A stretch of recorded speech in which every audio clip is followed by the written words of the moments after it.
Good day, class. Today, still on advertising and marketing strategies. Today, we'll be exploring the core of marketing practice, and that is marketing strategy. And this concept is not just about advertising or selling, it is the broader blueprint that guides how a company creates and delivers value to its customers while also achieving its own long term goals.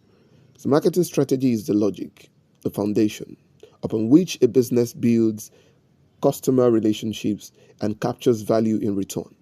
According to Kotler and Armstrong, defined it as the logic by which companies hope to create customer value and develop profitable relationships.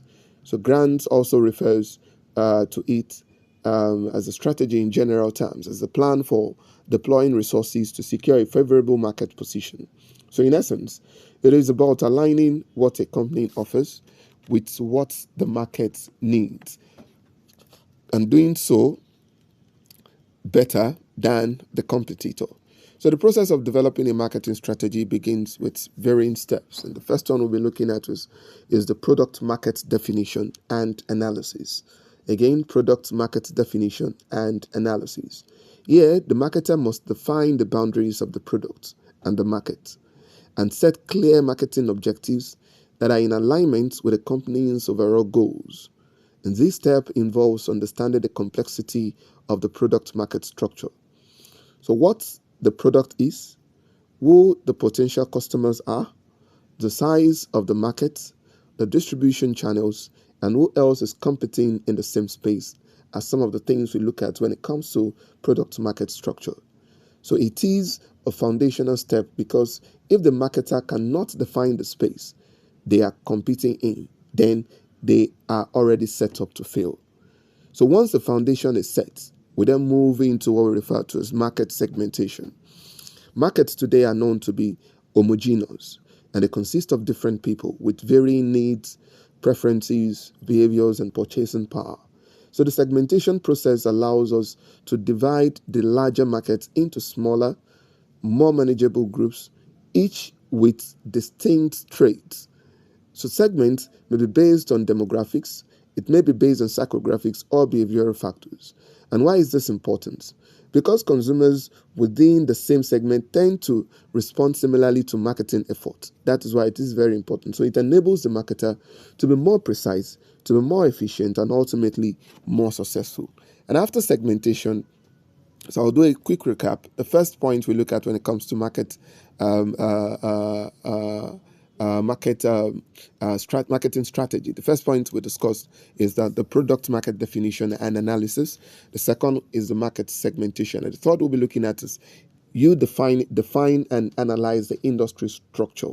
So after market segmentation, we cannot jump straight into action. We must now define and analyze the industry structure. And this means taking a critical look at the nature of competition. Who are the competitors? What strategies are they using? How intense is the rivalry?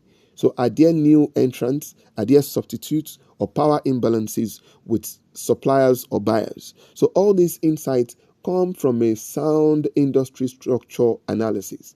And the goal is not just to survive in the market, but to anticipate shifts and position the company advantageously. So, following this is what we now call another step, which is what competitive analysis and positioning. Competitive analysis and positioning. So, differentiation and positioning are central to competitive success. And differentiation is about creating a unique value proposition. It's about your product or service standing apart or stand apart from others in the eyes of the customers. So positioning, on the other hand, is the place that your product occupies in the minds of consumers relative to competitors. So if a product is perceived as identical to others, there is no reason for a customer to choose it. So therefore, marketers must strategically shape consumer perceptions through branding, through messaging, design, and delivery so that the product occupies a clear, a more desirable and distinct position in the target market consciousness.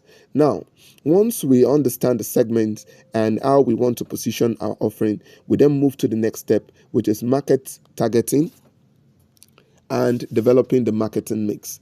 Not all segments are equally attractive or suitable. It is imperative for us to know this because the company must evaluate which segment offers the best potential for profitability and aligns with its strengths and capabilities. So, a company with limited resources may focus on just one niche, while a more resourceful company might target several segments. And a classic example is where a company known as Safaricom in Kenya, or we can refer to the likes of our MTN here in Nigeria.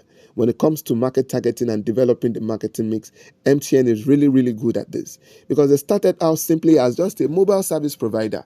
But once they established themselves and recognized other needs in the market, they expanded into mobile money that we now refer to as Momo, into internet services, and even phone sales.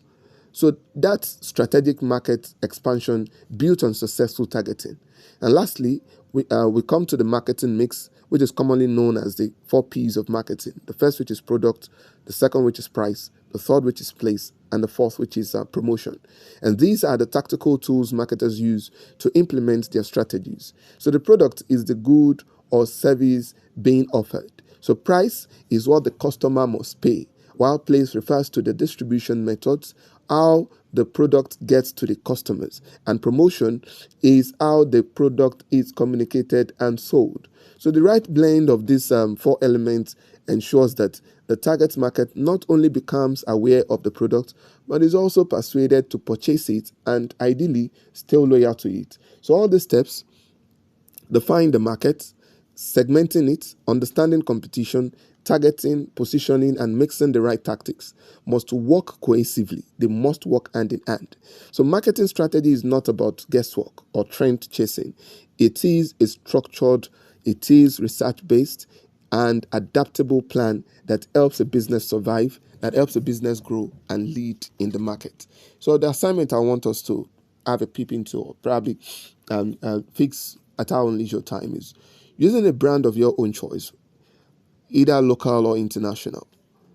Describe how the company might have developed its marketing strategy using the steps discussed in the session.